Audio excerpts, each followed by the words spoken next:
Today's Sharp Saturday video is going to be another installment in the Kephart mini-series, and today's knife is going to be the very first Kephart style knife I ever used, and that's really the one that kind of, I think started my love affair with the Kephart design. I'm talking about the Joe Flowers design Condor Kephart.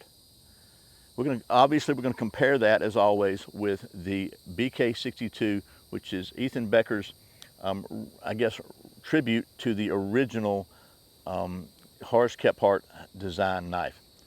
That's what's coming up next here on Survival on Purpose.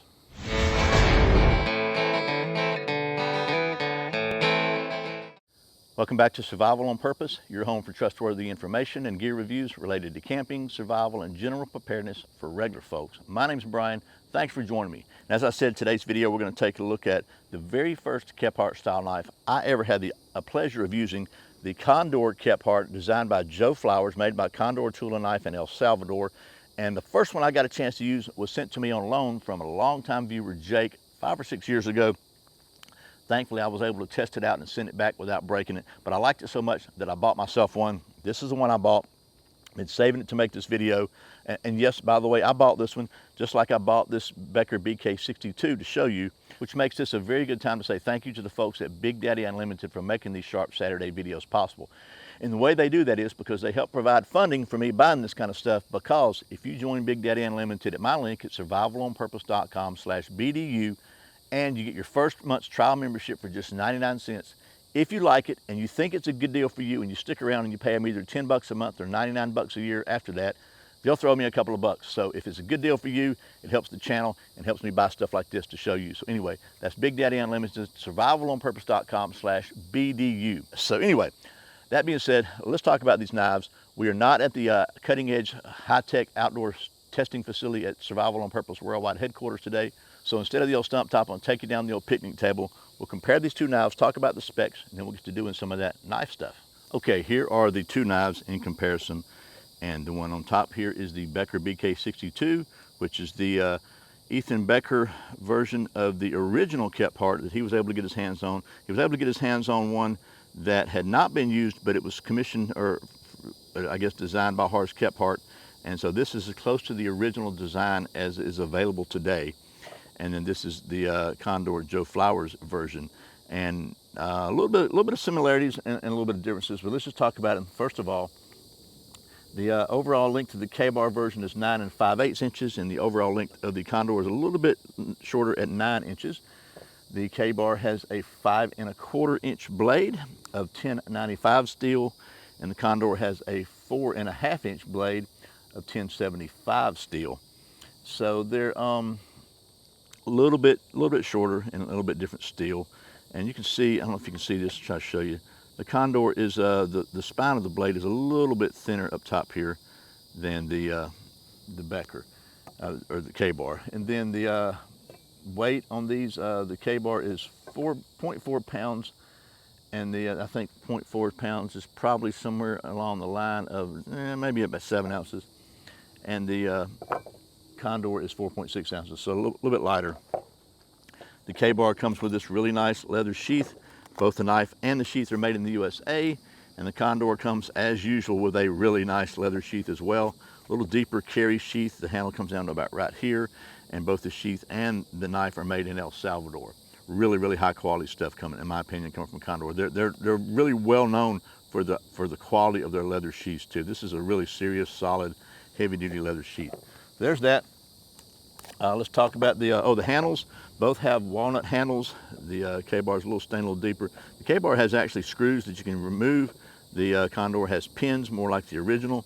And then the Kabar has a tapered tang, and the Condor just has a straight, full tang. The price on these, the Kabar, the MSRP is $194, somewhere around 120-ish street price. And the MSRP on the Condor is $65, somewhere around $55 street price. So there's that. We've already done the use test and stuff with the Kabar, so I'll put a link in the video description. You can check that out if you want to, but we're going to go ahead and do some use stuff with the Condor. And this one also has a kind of a very smooth, but it's a black finish. I don't know if it's painted or what, but it's not that rough, dragging finish. But same Kephart spear point design, very, very close on the blade shape. This one angles a little bit further back. Maybe this one goes a little straighter before it turns, but there's always going to be differences. But anyway, that being said, let's take a look at the Condor now.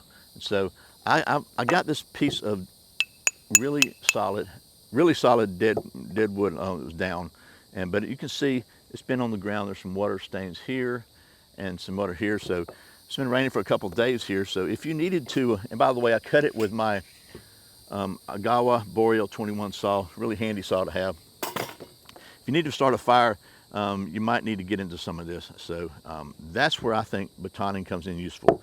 Don't really have a stump top. We're going to do this here on the tabletop, right on the bracing here. And this is about the right size for batoning with this one. So let's just see what happens when we knock down through it. Trying to find where we can keep the water, at least get a dry side. So there's the water there, so we'll go up here. You want to think things through before you just start whacking on knives, right? Let's try this.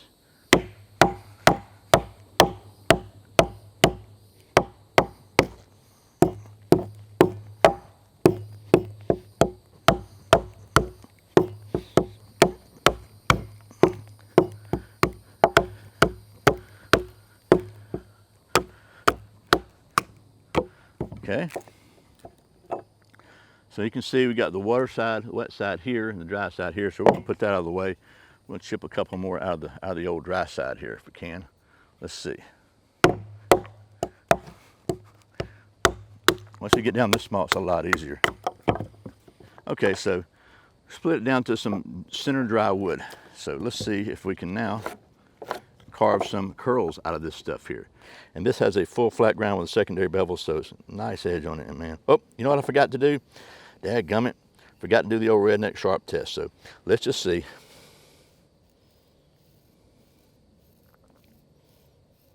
So, yeah, maybe a little bit, but it's not like super crazy shaving sharp. I mean, I could get it to shave. I had to really kind of put it up on its edge a little bit more, but it could take a little bit. But as you can see, it's still doing just fine. It's doing really fine for carving these feathers, these curls. I'm trying to get better at leaving them on the stick because I have a tendency just to go too far and cut them off the stick. So I'm trying to improve my technique here a little bit. Trying to get some little tiny curls going here too, so we can get us a little fire going. Not that I want to start a fire, I just want to demonstrate that you could if you need to. Even with it's been raining for 2 days here now. I picked this wood up off the ground, okay? Not the best thing to do. It's not the way they taught me in the Boy Scouts, nor the way I taught the Boy Scouts when I was a Scoutmaster. But sometimes you do what you got to do. If you can get this really, really light pressure, you can get the little bitty tiny ones that really make it a lot easier to start a fire, because the smaller the mass, the less heat it takes to get them to burn. But you can see that's not too shabby there, to be honest with you. So now what I'm going to do, take this old ferro rod here and see if the spine will strike it.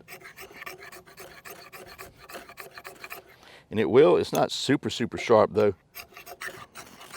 Okay, so when you get up here really close to the spine, to the handle, it gets a lot sharper. So let's see if I can.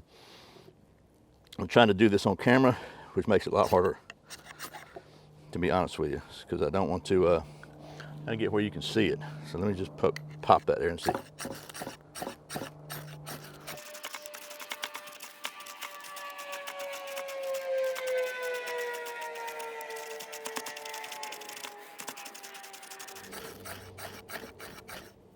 Ooh, finally. Okay, burn, baby, burn, and it went out. So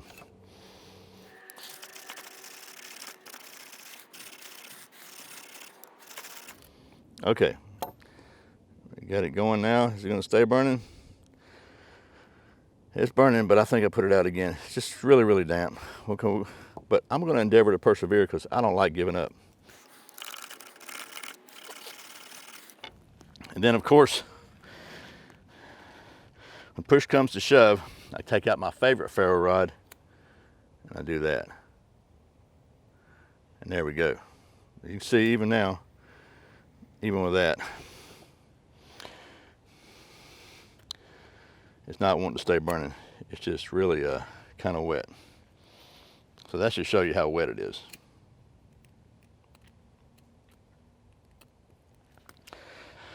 Finally, there you go. So let's put you out now.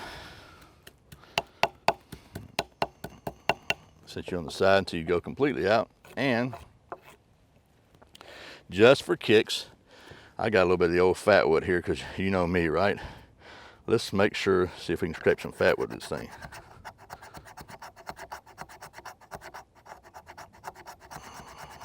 So really the place it scrapes really good is right up there next to the handle, and it doesn't scrape excellent there,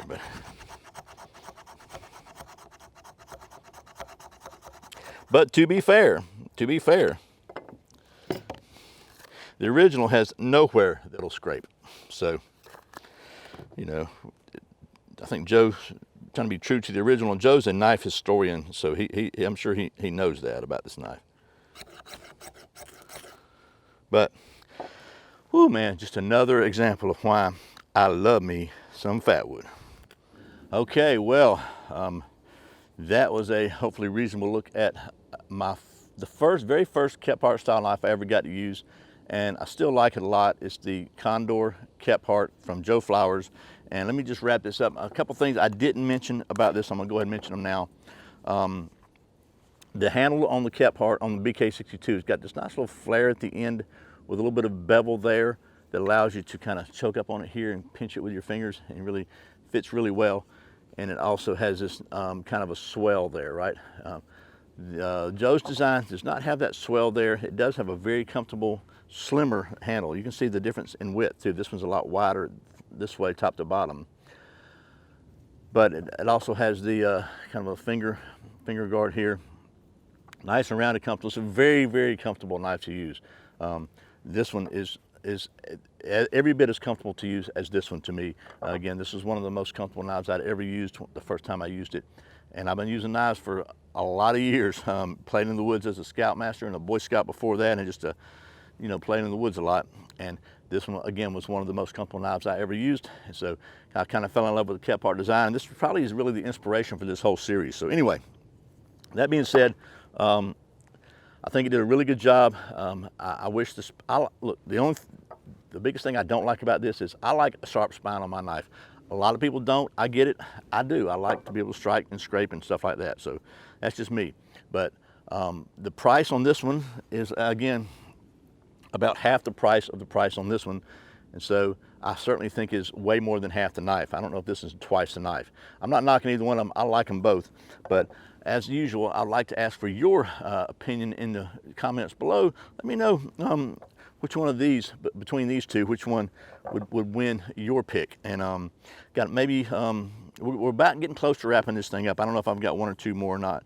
But at the end, I'll kind of do a roundup, and I'll try to give you my favorite, if I'm able to do that. It's really hard for me to pick favorites. They're kind of like trying to decide which one of your kids you like the most, right? So anyway, I'll stop rambling. It's been the Condor Kephart knife designed by Joe Flowers, and I really appreciate you watching Survival on Purpose. I put out a new video every Friday and Saturday, sometimes random videos throughout the week.